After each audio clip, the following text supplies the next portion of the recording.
మనకు పరిశుద్ధాత్మ దేవుడు మనందరికీ ఆ యొక్క లేఖన సత్యాన్ని బయటపరచుగాక. ఇక్కడ ఈ యొక్క 10 వచనాల్లో నేను యాక్చువల్గా 8 అనుకున్నా, అయితే మీరు 2 చదివారు. 10 వచనాల్లో ఇక్కడ ఈ యొక్క దినాలకి కావాల్సిన, అంటే మనము గత దినాల్లో ఉన్నాము, దేవుని అక్కడ సమీపంగా ఉన్న దినాల్లో ఉన్నాం. క్రైస్తవులు హింసింపబడిన దినాల్లో ఉన్నాం. ఈ దినాల్లో మన మట్టుకు మనము పూర్ణ జాగ్రత్త, అదే చెప్తున్నాడు ఈ పరిస్థితుల్లో ఎలా ఉండాలి అని అంటే, మీ పిలుపును ఏర్పాటును మరి నిశ్చయం చేసుకొని జాగ్రత్త పడుడి. కనుక మనం జాగ్రత్త పడాలి అని అంటే ఇక్కడితో ఏమంటే దూరదృష్టి లేకపోతే ఏముండాలి అని అంటే దూరదృష్టి ఉండాలి. భవిష్యత్తును గురించిన ఎరుక మనకు ఉండాలి. మన భవిష్యత్తు ఏంటి, రాబోయే దినాల్లో మనకు నిరీక్షణ ఏంటి, ఇవన్నీ కూడా ఎరగాల. ఎందుకంటే పేతురు మరి ఈ రెండో పత్రిక ఉద్దేశము పేతురు ఎందుకు రాస్తున్నాడనంటే, మన యొక్క ఈ గుడారము లేకపోతే తర్వాత మనకు కలగబోయే అవి మరి మహిమ అంతే కాదు, మరి అబద్ధ బోధకులు దాని నుండి తప్పించబడి దాని గురించిన హెచ్చరిక, ఈ దేవుని గురించిన విశ్వాస జ్ఞానం, ఇవన్నీ వాటిలో ఎక్కడానికి మరి విశేషంగా రాస్తున్నాడు అనమాట. క్రైస్తవ ధర్మము ఆ యొక్క ఏర్పాటు మొదటి అధ్యాయం అంతా రాస్తాడు. అధ్యాయంలో అబద్ధ బోధకులు వారికి కలిగిన శిక్ష, తీర్పు, వాటి గురించి రాస్తాడు. మరి 3వ అధ్యాయంలో యేసుక్రీస్తు ప్రభు యొక్క 2వ ఇక్కడ అట్లా మరి కలిగిన విశ్వాసం గురించి రాస్తాడు. 2వ రాకడ గురించిన విశ్వాసం.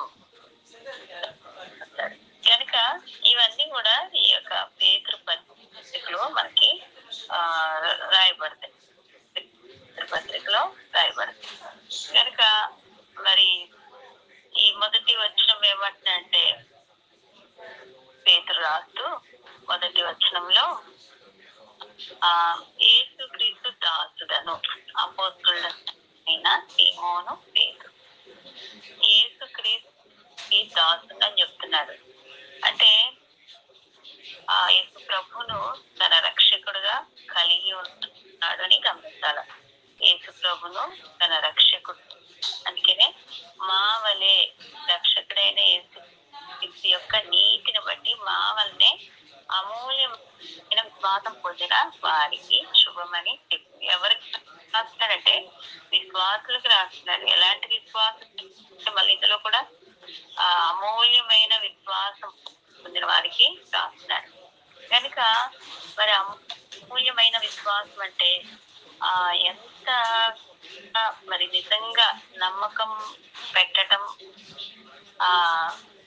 దేవుడిలో నమ్మకం ఉంచడం ఎంత అది విలువైనదో చెప్తున్నాడు అనమాట. ఎంత విలువైనదో చెప్తున్నాడు. అందుకే మొదటి పేతురు 1:8 నశించిపో సువర్ణం అగ్ని పరీక్ష వల్ల శుద్ధపరచబడుతున్నది కదా, దానికంటే అమూల్యమైన మీ విశ్వాసము ఈ శోధన చేత పరీక్షకు నిలిచినదై క్రీస్తు ప్రత్యక్షమైనప్పుడు మీకు మెప్పును మహిమయు ఘనతయు కలుగు. కనుక విశ్వాసము పరీక్షించబడే దినాల్లో మనం ఉన్నాము. ఇందాకే చెప్పాను కదా, ఆ విశ్వాసం ఎలా పరీక్షించబడుతుంది అంటే అగ్ని పరీక్షల వల్ల పరీక్షించబడుతుంది. కనుక ఇలాంటి పరీక్షించబడుతున్నప్పుడు మరి పరీక్షించబడుతున్నప్పుడు మనం ఏ రీతిగా మరి ఉంటే ఆ పరీక్షలకు నిలబడి ఉండగలుగుతాము ఎలా అంటే, అందుకనే మరి కుమారుని ద్వారా యేసు క్రీస్తు మన రక్షకుడైన ఆ దేవుని యొక్క రక్షకుడైన యేసు క్రీస్తు యొక్క నీతిని బట్టి. ఆయన నీతి ఎలాంటిది అని అంటే, ఆయన నీతి మరి ఆయన తరతరాలు ఉండేది. నీతి తరతరాలు ఉండేది ఆయన నీతి కనుక. ఆయన పునాది వేసిన వాడు, ఆయనే సమస్తమునకు ఆధారభూతుడు కనుక. మరి అమూల్యమైన మరి విశ్వాసులు పేతురు కనుక. ధర్మశాస్త్ర సంబంధమైన క్రియల వల్ల మనుషులు నీతిమంతులుగా తీర్చబడరు, కానీ దేవుని అందరి విశ్వాసమూలమైనదే. అందుకనే రోమా 3:22 అంటాడంటే, యేసు క్రీస్తు అందరి విశ్వాస మూలమైనదే నమ్ము వారందరికీ కలుగు దేవుని నీతి అయి అన్నది. కనుక ధర్మశాస్త్ర సంబంధమైన నీతి ఇక్కడ బయలుపరచబడిన దానివల్ల మనము నీతిమంతులుగా తీర్చబడం. అయితే యేసు ప్రభు వారి అందరి నీతి మాత్రం మనల్ని నీతిమంతులుగా తీర్చు. కాబట్టి 24:3 వారు ఆయన కృప చేతనే క్రీస్తు యేసునందలి విశ్వాస విమోచనము ద్వారా ఉచితముగా నీతిమంతులని ఇచ్చబడుచున్నారు. ఉచితముగా నీతిమంతులని మరి ఉచితంగా నీతిమంతులుగా తీర్చబడ్డ మనము నిజమైన విశ్వాసము, అమూల్యమైన విశ్వాసము, మరి దేని నమ్మకం పెట్టగలగాలి అని అనుకుంటే అది మీద పెట్టగలగచ్చు అని అంటే మన ప్రభువు మీదే. ఇంకా ఎందుకంటే ఇంకెవరి మీద కూడా మనం నమ్మకము పెట్టలేము, ఎవరి మీద కూడా నమ్మకం పెట్టలేము. అది దేవుడు ఇచ్చే గొప్ప ఆధిక్యత ఆయన పైనే. అందుకనే ఇక్కడ 2 వచనాలు కలుస్తున్నాయి కదా. ఈ 2 వచనాలు ఏమంటారు? కానీ మహిమను బట్టి, గుణాశ్రయములను బట్టి మనలను పిలిచిన అనుభవ జ్ఞానముగా ఆయన దైవ శక్తి జీవమునకును భక్తికి కావలసిన వాటిని మనకు దైవ శక్తి కనుక. ఈ దైవ శక్తి మనకి ఏం చేస్తుంది అని అంటే, దేవుని శక్తి మనకు జీవాన్ని ఇచ్చింది. అంతే ఆ జీవానికి కావలసిన భక్తిని, మరి ఆ భక్తికి కావలసిన వాటన్నిటిని మనకు అనుగ్రహిస్తుంది కనుక. అది వాటన్నిటి దేవుడు అధికంగా మనకి ఇస్తున్నారు కనుక. విశ్వాసి దేవుని ప్రజల పట్ల, దేవుని బిడ్డల పట్ల దేవుని కృప, ఆయన దయ మరి ఎట్లాంటివి అంటే పొర్లి పారే. అందుకని యోహాను 7:7 అంటాడు, అద్వితీయ సత్యదేవుడు అయినా నువ్వు పంపిన యేసుక్రీస్తు ఎరుగుటయే నిత్య. ఆ నిత్య జీవము మనలో ఆ జీవమునకు కావలసిన భక్తిని అని అంటాడు. జీవమునకు భక్తికి కావలసిన వాటన్నిటిని ప్రభు మనకు అనుగ్రహిస్తున్నాడు కనుక. మరి దేవుడిచ్చే దేవుని కృప ఎంత మనం గుర్తించాలి. తన కృప మన పక్షంగా మరింతగా మనం ఎంతగా స్వీకరించే కొలది అంతగా ఆయన కృప అధికమవుతుంది. అది మనము ఎరగాల. అదే కోరుకుంటున్నాడు కూడా. తన కృపని ఎక్కువగా మనం కోరుకోవాలని దేవుడు ఆశిస్తున్నాడు కనుక. ఈ 2 పేతురు 3:18 కూడా ఆయన కృప జ్ఞానమందును అభివృద్ధి పొందుడి అంటాడు. 2 పేతురు 3:18 దినాల్లో VBS లో ఇది ఒక థీమ్ ఉంటుంది అన్నమాట. మన ప్రభువును రక్షకుడినైనా యేసుక్రీస్తు అనే కృప ఎందును జ్ఞానమందును అభివృద్ధి పొందుడి. ఆయనకి ఎప్పుడును ఈ దినము వరకును మహిమ కలుగును కనుక. మన ప్రభు అయిన యేసుక్రీస్తు యొక్క కృప ఎందును జ్ఞానమందును ఏం చేయాలి అంటే అభివృద్ధి పొందాలి. అలాగా మరి అభివృద్ధి పొందినప్పుడు దేవుని కూర్చున్నట్టు మన ప్రభు అయిన యేసును కూర్చున్నట్టు ఆయన అనుభవ జ్ఞానం మీకు కృపయు సమాధానము విస్తరించు. కృపయు సమాధానం. దేవుడు మంచివాడు. ఆయనలో ఉన్న గుణాలు ఏంటి అని అంటే కింద వర్షాలు మనం చూస్తాం. ఆయన యొక్క మరి ఆ అనుభవ జ్ఞానం మూలంగా ఏసు కూర్చున్నటువంటి అంటే ఏసు ప్రభువును కూర్చున్న అనుభవ జ్ఞానంలోకి మనం రావాల.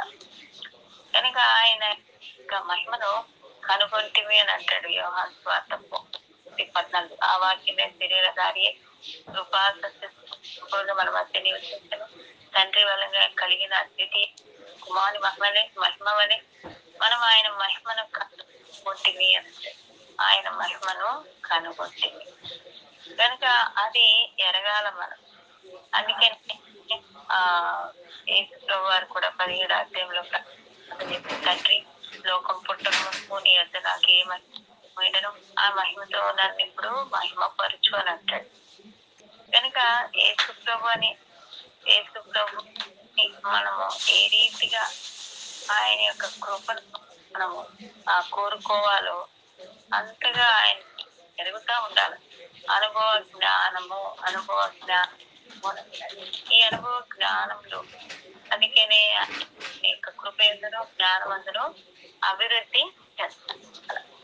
కనుక దేవుడు మరి మనకిచ్చే జ్ఞానం మనకిచ్చే కృప వలన మనము దేవుని యొక్క మరి ఆయన అంతస్తులోనికి మనము నడిపించబడతాం. క్రైస్తవ జీవితానికి మరి కావలసిన విధానంలో క్రైస్తవ జీవితాన్ని జీవించడానికి అవసరమైన వాటన్నిటిని ఆయన మనకు అనుగ్రహిస్తూ వస్తున్నారు. అవసరమైన వాటన్నిటిని అనుగ్రహిస్తూ వస్తున్నారు. కనుక మరి 3 పరలోక సంబంధమైన ప్రతి ఆశీర్వాదానికి ఆయన మనల్ని పాత్రలుగా చేశారు. ఇప్పుడు సాధారణ చేసేది ఏంటంటే ఆ పరలోక ఆశీర్వాదాలను పొందకుండా ఆ మహిమను పొందకుండా వాడు ఏం చేస్తాడంటే మనలో నుండి ఆ మహిమను ఎప్పటికప్పుడు దొంగిలించడానికి చూస్తూ ఉంటాడు. ఆ మహిమను అందుకనే ఈ రోజు విన్న వాక్యము రేపు మనకి గుర్తుండదు.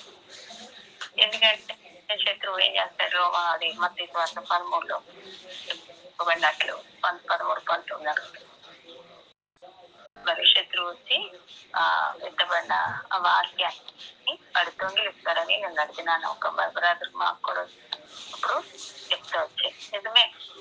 ఆ వాక్యం దొంగిలించబడితే మనలో దేవుని గురించిన జ్ఞానంలోనికి మనము రాలేము. దేవుని గురించిన జ్ఞానంలోకి రాలేము.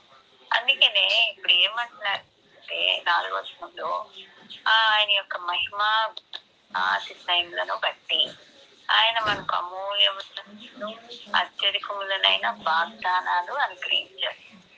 ఈ వాగ్దానాలు ఎందుకు అనంటే బైబిల్ కొత్త నిబంధన అంతా కూడాను వాగ్దానంతో కూడింది. మనం నమ్మి ధ్యానించి దేవుడు మనకి ఇచ్చిన విషయాల్ని మనము ఆ వాగ్దానాన్ని స్వతంత్రించుకోవాలి.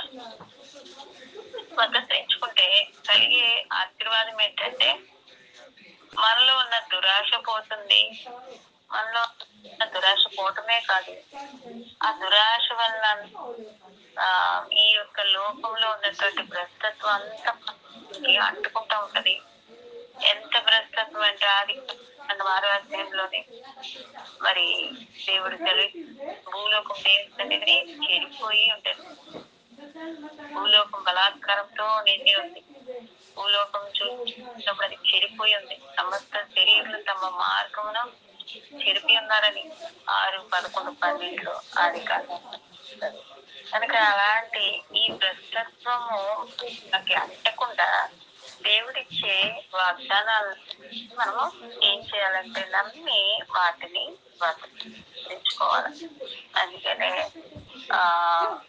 ఈ చివరి దినాల్లో మరి ఆ వాగ్దానాన్ని మనము క్లెయిమ్ చేసుకుంటూ ఉండాలి. వాగ్దానాన్ని ఈ లోకంలో ఉన్నటువంటి చెడు నుండి మనం తప్పించుకోకపోతే దాని మీద వచ్చే దేవుని కోపాగ్నిని తప్పించుకోలేం. దాని ద్వారా వచ్చే దేవుని కోపాగ్నిని తప్పించుకోలేం. కనుక మరి సర్ప సంతానమా అని అంటారు. సర్ప సంతానం అన్నారు శిక్షణ మీరు ఎలాగో తప్పించుకుంటారు. వార్త 23 అధ్యాయంలో సర్ప సంతానమా దీన్ని మరి ఆ నరక శిక్షణ ఎలా తప్పించుకుంటారు? నరక శిక్షణ తప్పించుకొని మనము ఎత్తబడే ఉండాలి. ఈ యొక్క వాగ్దానాలను మనము తప్పించుకోవాలి. దేవుని పైన దేవుని కోపాగ్ని నుంచి తప్పించుకోవటమే ఈ భ్రష్టత్వం నుంచి, ఈ దురాశ నుంచి మనం తప్పించుకోవటం అని అంటే ఈ వాగ్దానం మూలంగా మీరు తప్పించుకొని ఈ వాగ్దానం మూలంగా తప్పించుకుంటేనే దేవుని యొక్క స్వభావంలోకి మనము వస్తాం. ఒక్క నిమిషం ఉందండి.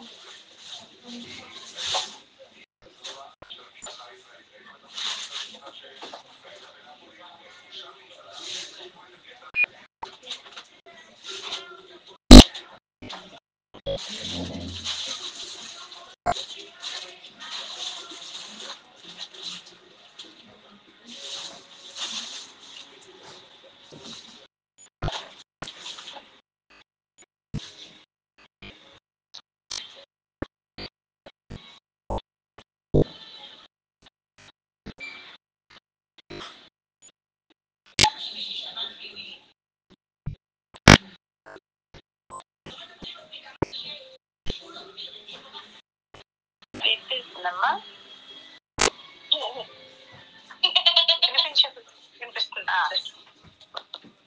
చెప్పించండి. ఫోన్ కాల్ కట్ చేసి అలాగా మనము దేవుని గురించిన జ్ఞానంలోనికి వచ్చిన తర్వాత ఈ లోకంలో ఉన్న భ్రష్టత్వాన్ని తొలగించుకొని వాగ్దానం మూలంగా తప్పించుకొని దేవుని స్వభావంలో మనము పాలివారు అవటానికి దేవుడు అనుగ్రహిస్తూ వచ్చాడు. కనుక యేసుక్రీస్తునందు విశ్వాసం ఉంచిన ఏ మనిషి అయినా మరి ఆ విశ్వాసి ఎట్లాగా క్రీస్తుతో ఏకమై ఉండేలా కదా ఆయనలో మరి ఈ యొక్క వాగ్దానాలన్నిటి ద్వారా ఆయనలోనికి, ఆయన యొక్క స్వభావంలోనికి, ఆయన గుణాల్లోనికి, ఆయన స్వారూప్యంలోనికి మరి మార్చబడతాం. ఎప్పుడు అనంటే దేవుని ఆత్మ వారిలో ఉన్నప్పుడు. దేవుని ఆత్మ ఎలాగా ఆ దైవమైన స్వభావం వస్తుందంటే ఈ యొక్క వాగ్దానాల ద్వారా వాక్యాన్ని ఎక్కువగా మనము మన హృదయాల్లోనికి పెట్టుకున్నప్పుడు దేవుని ఆత్మ మనల్ని నడిపించేదిగా. అందుకే యోహాను సువార్త 14:17 మరి లోకం ఆయన చూడదు, ఆయన ఎరగరు గనక ఆయన్ను పొందలేదు. మీరు ఆయన ఎరుగుదురు, మనం ఆయన్ని ఎరగాల. ఆయన మీతో కూడా నివసించును, మీలో ఉంటుంది. కనుక మనలో నివసించే దేవుడు ఆత్మ ద్వారానే ఇవన్నీ కూడా సాధ్యమవుతాయి. అయితే దైవ స్వభావంలో పాలివారం అవటము ఎట్లాగా అనంటే ఇక్కడ 5వ వచనం నుంచి చక్కటి మరి వివరణ ఇస్తుంది. ఆ హేతు చాలా నేను మీకు మీ మధ్య మధ్యలో వాక్యం చెప్పేటప్పుడు చెప్తానే ఉన్నాను. ఆ హేతు చేతనే మీ మట్టుకు మీరు పూర్ణ జాగ్రత్త గలవారే. పూర్ణ జాగ్రత్త ఎంతో అవసరం. ఏదో ఆషామాషి క్రైస్తవ జీవితం జీవిస్తే సరిపోదు. మనం రోజు ఇలాగా కలిసి ప్రార్థన చేసి వాక్యం విన్నంత మాత్రమున దేవుని రాకడలో ఎంత పడతాం అనుకోవటం కూడా అది కూడా అజ్ఞానమే. కనుక మనలో పూర్ణ జాగ్రత్త ఎంతో అవసరం. కనుక దేవుని మరి స్వభావంలోనికి మార్చబడాలంటే మనము దేవుని ఆత్మ మనలో నివసిస్తేనే ఆ ఆత్మ స్వభావం మనం కలిగిన వారంగా ఉంటాం. కనుక క్రీస్తు లేని వాడైతే నా వాడు కాడని అంటారు. శరీర స్వభావం గలవారు ఆయన వారు కారు. కనుక మరి పూర్ణ జాగ్రత్త ఎంతో అవసరం. ఈ పూర్ణ జాగ్రత్త గలవారికి మొట్టమొదటిగా విశ్వాసం ఉండాలి. మన జీవితాల్లో మొట్టమొదటి మెట్టు ఆత్మీయత, దైవ స్వభావం మనలో సంతరించుకోవటానికి మొదటి మెట్టు ఏంటంటే మొదటి యొక్క గుణ లక్షణం ఏంటంటే నీ విశ్వాసం నందు విశ్వాసం ఉండాల. యేసుక్రీస్తు వారి యొక్క విశ్వాసం వచ్చిన మనలో రాను రాను విశ్వాసం తగ్గిపోతా ఉంటది. నీ విశ్వాసం నందు సద్గుణమును మనకు అవసరమైన వాటిలన్నిటినీ యేసుక్రీస్తు వారు ఇచ్చారు. మరిగా ఆయన ఇచ్చిన దాన్ని చేపట్టి క్రైస్తవ జీవితంలో మరి అన్ని మంచి లక్షణాల్లో మనం ఎదగటానికి మనస్ఫూర్తిగా ప్రయత్నించాల. మొట్టమొదటిది ఏంటంటే విశ్వాసం. మనందరం మొదలు పెట్టవలసిన మొదటి మెట్టి ఇక్కడే క్రైస్తవ జీవితం ఆరంభం అవుతుంది. ఇది లేకుండా నేను క్రైస్తవుణ్ణి అనుకుంటే మాత్రం అది వెరితనమే. నేను క్రైస్తవుణ్ణి అనుకుంటే మాత్రం వెరితనమే. ఇతర సుగుణాలు మనలో రావాలి అని అంటే మొట్టమొదటిగా ఈ సుగుణం ఉండాలి, విశ్వాసము. కనుక మరి ఈ విశ్వాసం ఈ ఇతర సుగుణాలు మనలో రావాలి అని అంటే మొట్టమొదటిగా ఈ విశ్వాసం ఉండాలి. ఈ విశ్వాసం ద్వారానే సద్గుణము అని అంటే మరి ఇంకొక విధానం చెప్పాలంటే దేవుని యొక్క గుణ లక్షణాలు. మరి గ్రీకు పదము దీనికి మీనింగ్ ఏమిటంటే శ్రేష్టమైన జీవితాన్ని, విధానాన్ని, నైతిక విలువలను, యథార్థతను, మంచితనాన్ని ఇది చూపిస్తుంది. సద్గుణము ఇది మరి ఏం చూపిస్తుంది అని అంటే శ్రేష్టమైన జీవిత విధానాన్ని. శ్రేష్టమైన జీవిత విధానము అది ఎలాంటిది? సరైన నైతిక విలువలు, యథార్థత, మంచితనము, ఈ మూడు ఇమిడి ఉన్నదే సద్గుణం అనమాట. ఇవన్నీ కలిసి ఉన్నదే సద్గుణం. దీన్ని మనం ఏం చేసుకోవాలా? ఈ సద్గుణాన్ని మనం కలిగాలి. మాసం ద్వారా సద్గుణాన్ని సమకూర్చుకోవాలా.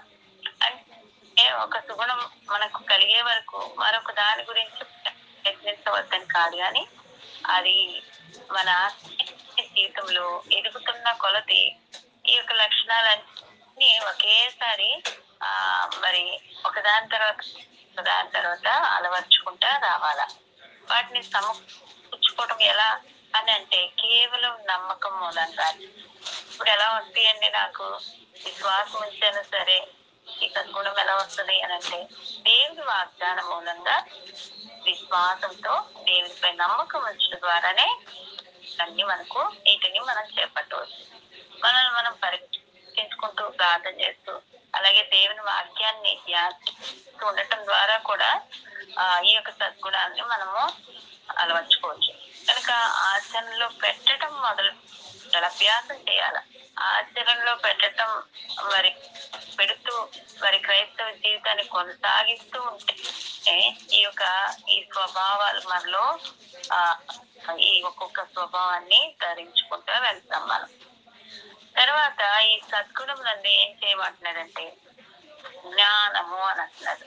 కనుక రెండవ ఇప్పుడు మనం చదివాం కదా, యేసుక్రీస్తు ప్రభు వారి గురించి అనుభవ జ్ఞానము. కనుక జ్ఞానం అంటే చాలా సార్లు మనం చూస్తూనే ఉన్నాం.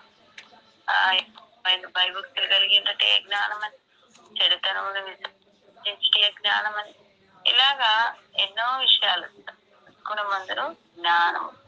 కనుక ఒకసారి మనం అలవర్చుకుంటే ఇంకా ఆ జ్ఞానంలో దేవుని ఇంకొక విధానంలో చెప్పాలంటే చెడుతనమును విసర్జించుటే జ్ఞానం.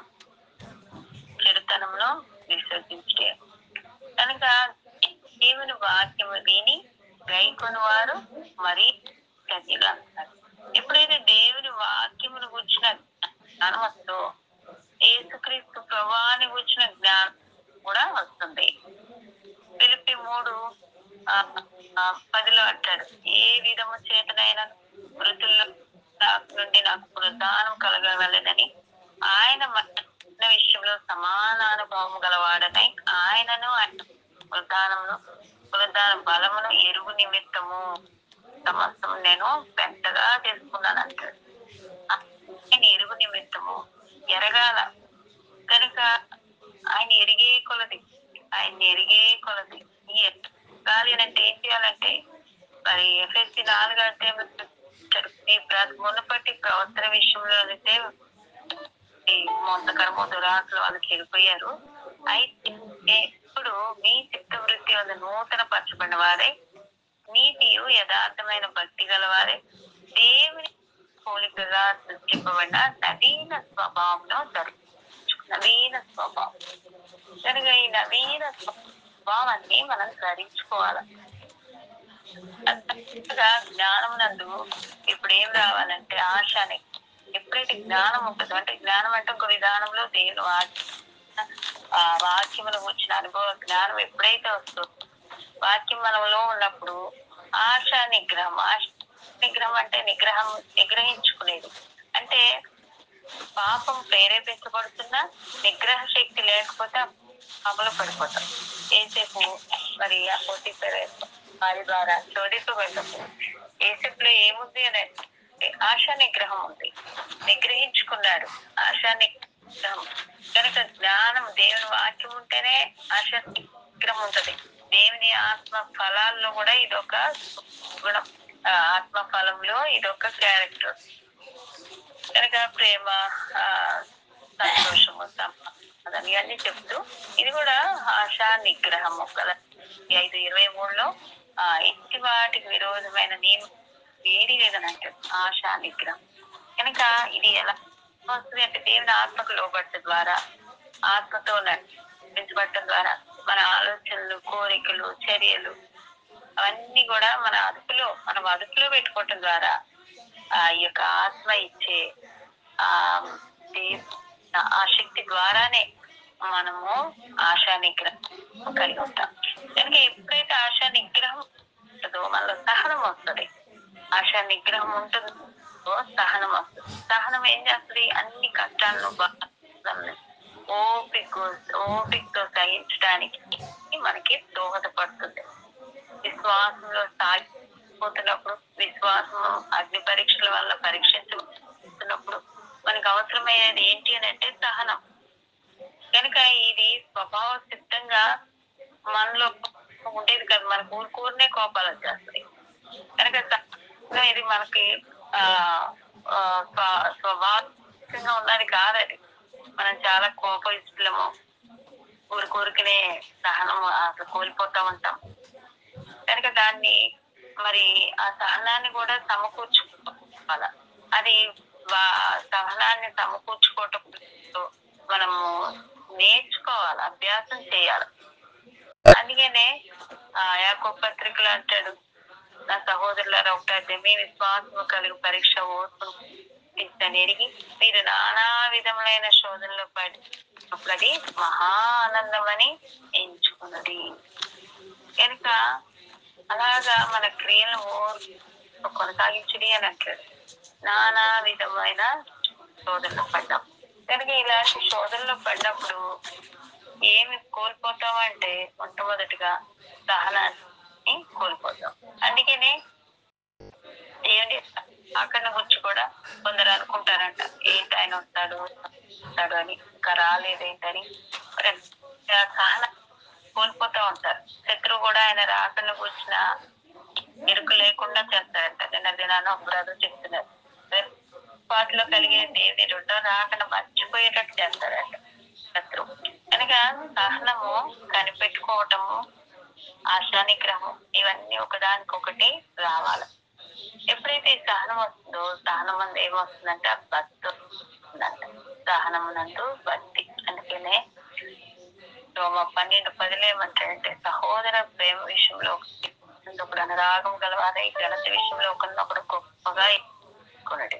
సహోదర ప్రేమ, భక్తి అని అంటే ఇంకొక విధానంలో చెప్పాలంటే భక్తి అందు సహోదర ప్రేమ. చాలా విషయాల్లో భక్తి ఉంటుంది కానీ భయం ఉండదు. దేవుని పట్ల కనిపించే భక్తి శ్రద్ధలు మనుషుల పట్ల కూడా కనపడాలి. దేవుని పట్ల కనపడే భక్తి వైరాగ్యాలు మనుషుని పట్ల కూడా కనిపించాలి. అందుకనే సహోదర ప్రేమ, ఎప్పుడైతే భక్తి ఉంటుందో సహోదర ప్రేమ ఉంటుంది. మనం మొదటి కనుక మొత్తం చదివితే సహోదర ప్రేమను గురించి, దేవుని ప్రేమ, అలాగే ఒక దేవుని ప్రేమించే వ్యక్తి సహోదర ప్రేమ కలిగి ఆ ప్రేమ వర్తనకులు ఎట్లాగా మరి సహోదరునికి తోటి వారికి కూడా చూపించగలుగుతామో మరి మొదటి యోహాను పత్రిక కనుక మనం చక్కగా చదివితే అర్థమయ్యే విధానంలో ప్రార్థన పూర్వకంగా